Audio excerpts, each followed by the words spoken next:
I have with me today a special guest from Australia, an environmental scientist who has identified a critical pathway to resolving the Anthropocene crisis in a single generation. Guy Lane is the founder of Vita Sapien organization, an Australian registered charity, and he's here with us today to talk about Vita World Week. For those unfamiliar with the term, the Anthropocene crisis describes climate change and the destruction of global ecosystems, as well as other existential concerns such as microplastic contamination, nuclear weapons, and so on. On our present path, human civilization is unlikely to survive the 21st century. However, the intervention that Guy Lane has devised can not only help humanity survive this century, but to thrive for millions of years into the future. These are bold claims, and I hope you will join me in welcoming Guy Lane to defend his argument. So, Guy, first, you referred to the Anthropocene crisis. What is Anthropocene? Please enlighten us. Yes, thank you, Gabriela. So Anthropocene is a term that was originally coined by geologists to describe the modern era in which humans are the main drivers of change in the environment and the climate. The observation was made that over the last 12,000 years that civilization has been growing. Conditions have been very, very stable, particularly climatically.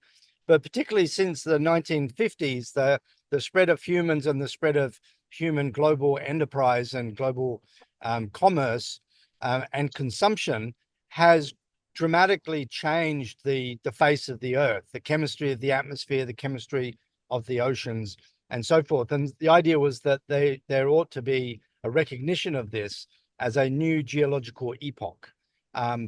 There is some continuing debate scientifically about the premise, but the concept of the Anthropocene, the idea that the last 70 or so years have been a distinctive anomaly with respect to humans and the living planet, is a very sound idea that many, many people have adopted, including Vita Sapien. I wonder, the man had something good for this planet in the last 70 years, or just bad for the planet? I think, one view, well, let's put it this way. Humans have got as much right to be on this planet as the trees and the bees and the whales and the snails. We all came from the same place. We all came from the same evolutionary pathway. The difference between the trees and the bees and the whales and the snails and the humans is that those other organisms are sort of just getting on and doing their job, which is to pursue their life interests in a manner that benefits the well-being of the whole. You can't really say the same for the human race.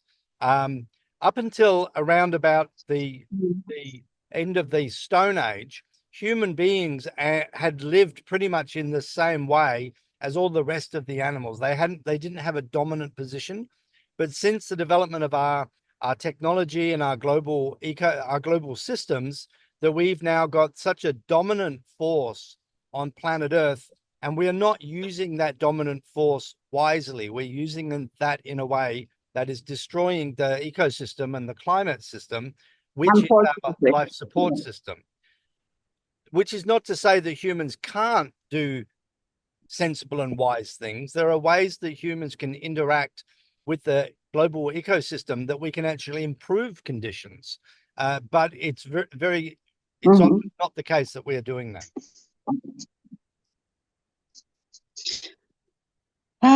Tell me, please, what is the Vita worldview and time myth?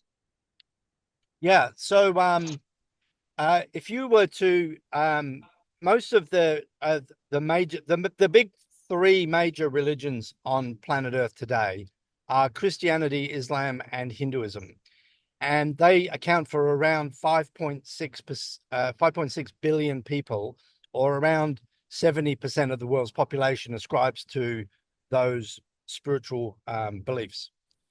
Each of those three religions and worldviews comes with an end time mythology, which basically says that we are in the last days before a global cataclysm that will destroy most people and most life on earth. In the Christian mythology, when the return of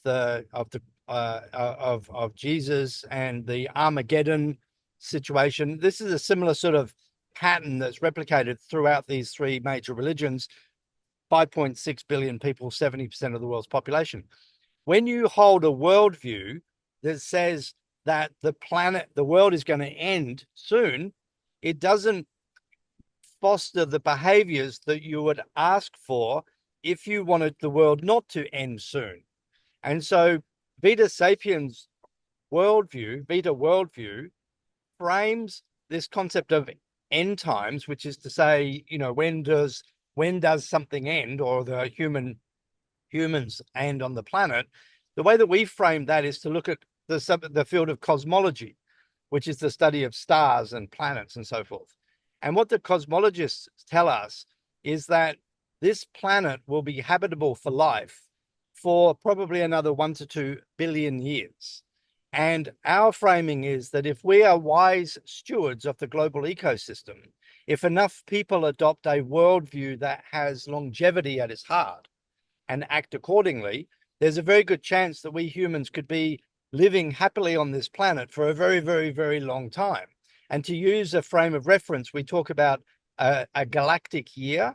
A galactic year is the time that it takes for our solar system to travel around the galactic core, and that's about 230 million Earth years. Very, very long time. So we believe that with the wise stewardship of the Earth, there could still be humans living on this planet 230 million years from now. And that's what we refer to as our end time mythology. I got it. What are the 53 million latent visions? Yeah, so 53 million latent Vitans. So Vita worldview appeals to a certain proportion of the Western public. Vita worldview appeals to a certain proportion of Western public.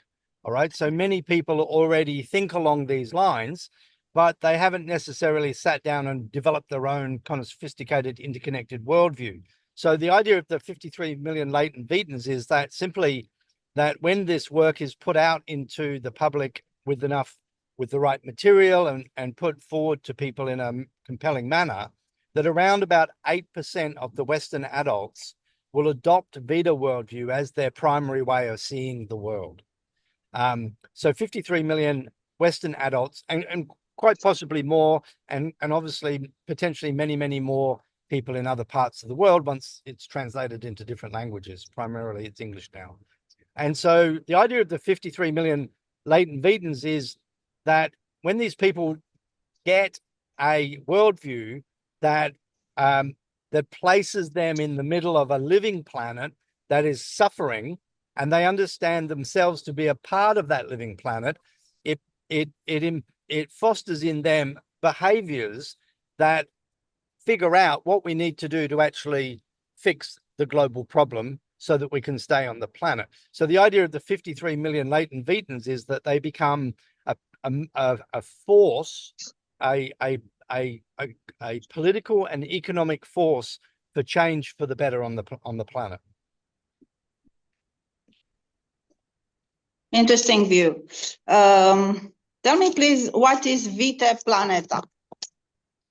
So Vita Planeta, so Vita worldview, the term worldview is an overarching term that describes a way that people see the world.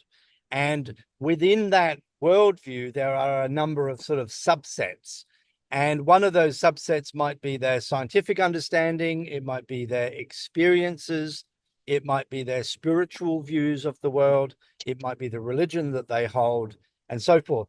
So one of those component parts of the worldview, the spiritual part, is where Vitae Planeta fits in. So Vitae Planeta is the idea of seeing the biosphere being the totality of life on Earth, instead of seeing the biosphere as being made of hundreds of millions of individual organisms, it views the world, the biosphere, as effectively a single organism. So if you were to look at a forest, you would see the forest as effectively an organ in a greater body. So this is not a scientific fact. Vitae Planeta is not a scientific fact, although there is a field of science or a theory in science called Gaia theory, which regards the living planet as having the mechanisms to maintain conditions suited to the well-being, suited to life. So the living organisms on Earth modify the chemistry of the atmosphere to maintain the temperatures at the right temperature for living things to flourish. That's called Gaia theory. That's a scientific theory. Vitae Planeta takes that idea, and rather than seeing the living organisms behaving in the manner of a single organism, it views them as being a single organism. And that is a spiritual belief and not a scientific fact. So just to recap, Vitae Planeta is the spiritual belief that all life on Earth forms a single living organism, and that we humans are cells in that greater body. Now, when you hold a belief in Vitae Planeta, what it does is it reframes your world, and you start to understand that there is no a way to throw pollution to, because the planet that we live on is the greater part of yourself. So polluting the environment is effectively polluting yourself. When you hold that view, it fosters behavior which is protective of the living planet, which is very rational and sensible, because the living planet is our life support system. In fact, it's about to be more responsible about our home. Yeah. What is the Vita worldview and time myth? You have already asked me that question. Take that one off the list. Yeah. Where did the idea of Vita Sapien come from? Yeah, so Vita Sapien, the concept of what I now call Vita Sapien, came to my mind at about 2:30 in the afternoon on the 18th of August, 2016. And at that time, I was sitting at the university where I was doing a master's degree, and I had been watching a video about Pope Francis visiting Poland. And that was very interesting for me, because a year before, in 2015, Pope Francis had released a document called Laudato Si, which was an encyclical, which is a papal teaching. And it basically said that killing the planet was sinful, broadly speaking. It said lots more than that, but that was the main thrust. It sort of framed environmental destruction as being against God's will, sinful. And at the time, back in 2015, I was really excited by this, because it seemed like the largest religious body in the world, the Catholic Church, had gone green. And I thought, if you've got around 1 billion Catholics who have got a hierarchical organizational structure with effectively a king at the top, and the king has just instructed the Catholics to go green, that's 1.2 billion people who are now going to be doing the right thing to save the planet. So back in 2015, I was really excited by that. It seemed like there'd been a major breakthrough, because in the 20 years that I've been studying, I'm in environmental science, since my graduation, and all the work and research that I've been doing following the demise of the living planet, this seemed to be the first big break. So a year later, in 2016, I'm watching Pope Francis get off a private jet in his visit of Poland. And I'm thinking, well, it's only 1,200 kilometers from the Vatican. Why didn't he go on the train? I thought there was like a green revolution. And then he jumps into a 6-cylinder diesel Isuzu Pope-mobile. And I'm like, where's the solar-powered electric car? And I realized then that I had been foolish in thinking that an institution like the Catholic Church could actually pivot far or fast enough to make any meaningful difference to the global Anthropocene crisis. And it was at that moment that I thought that there is an underlying cause of the climate and ecological crisis is unsustainable belief systems.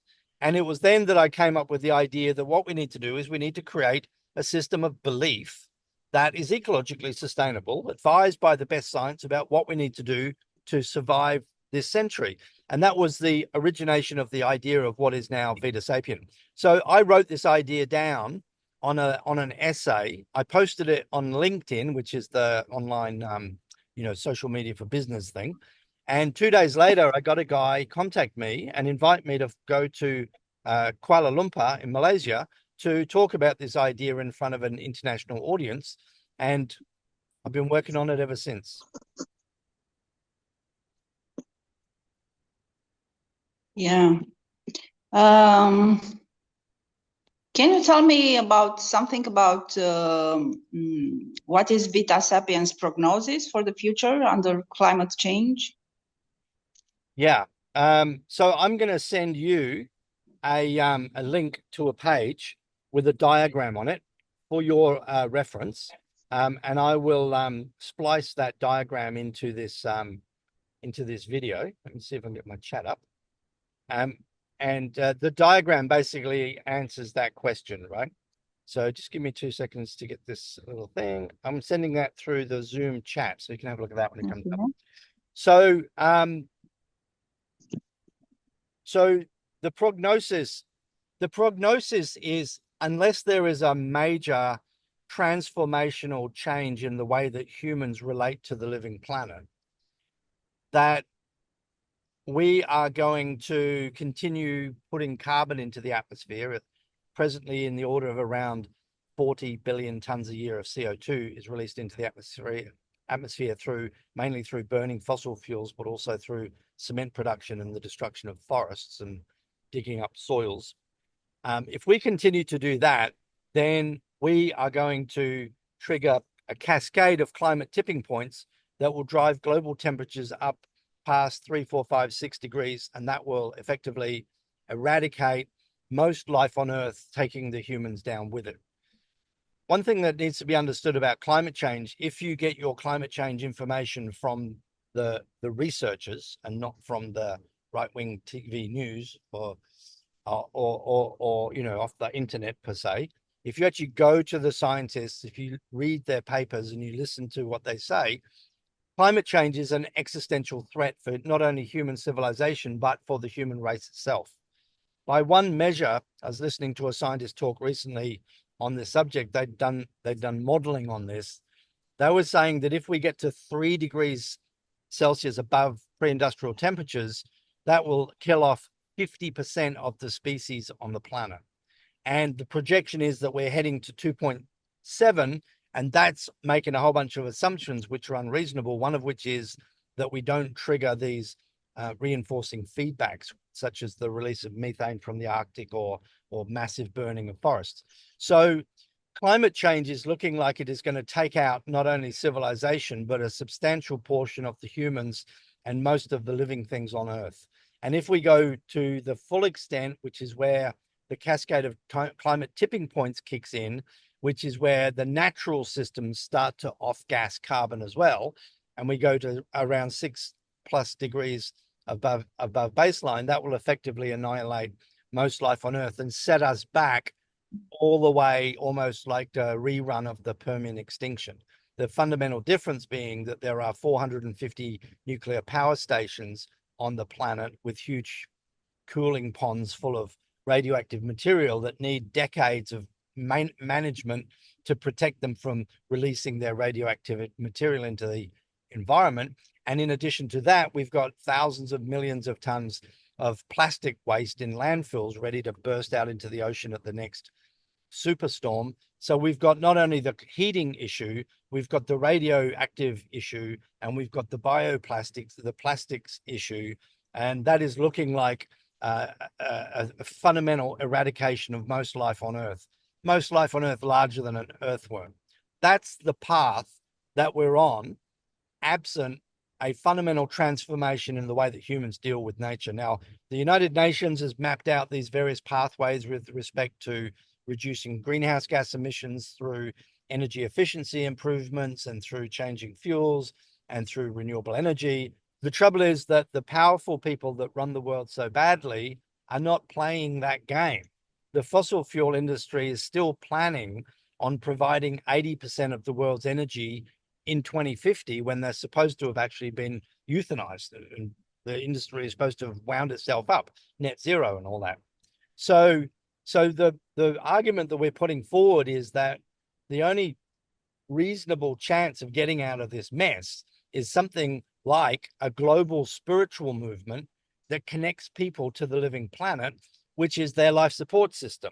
And that's the very heart of the work that we're doing with Vita Sapien. And the idea is, but by raising this army of 53 million latent Vitans and getting them to follow the worldview and do what is necessary to bring about the change, that we can not only survive this century, that we can conceivably go on into a future time when civilization and the living planet thrive together for hundreds of millions of years into the future. And we call that the verdant age.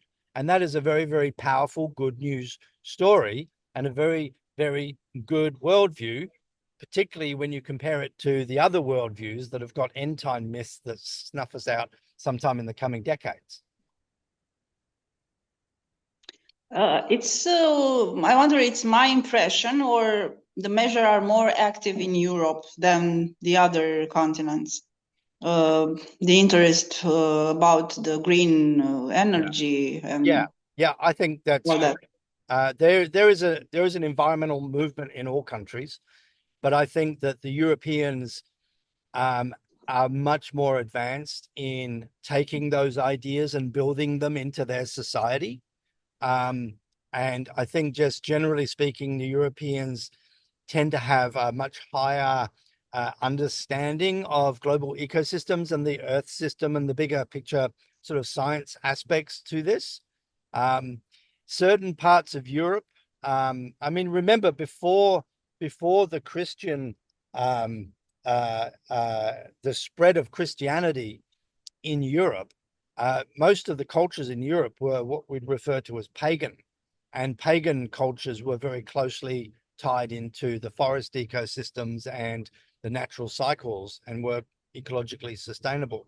And then the worldview of Christianity, which separated people from the forest and helped people to actually start to see the forest as an economic resource as opposed to a home or a spiritual refuge. And so there's actually been a resurgence in these sort of pagan beliefs. There was back in the 50s in Estonia, there was a resurgence of what's referred to as neo-paganism. And that's the same also, particularly in the Scandinavian countries. There's a very strong existing bond to nature spiritually. I was talking to a researcher in Sweden a while ago who was studying the way that Swedish people interact with forests. And what he was saying is that many people, they have like a state church or a state religion over there. So many people actually pay an annual fee to support the Christian church, right? But they don't go to the Christian church for spiritual guidance. They get that from the forest. And so I think that is a lot stronger in cultures that haven't destroyed their forests in the first place and become totally urbanized. So places where there still is lots of natural space tends to have a higher proportion of people understanding rationally, but also understanding spiritually the necessity and the value of these places. Okay. Thank you very much. Thank you. It was a pleasure to meet you. Okay, bye-bye then. It was a really useful information for me. Yeah, okay. Thank you then. Thank you. Bye-bye. Bye.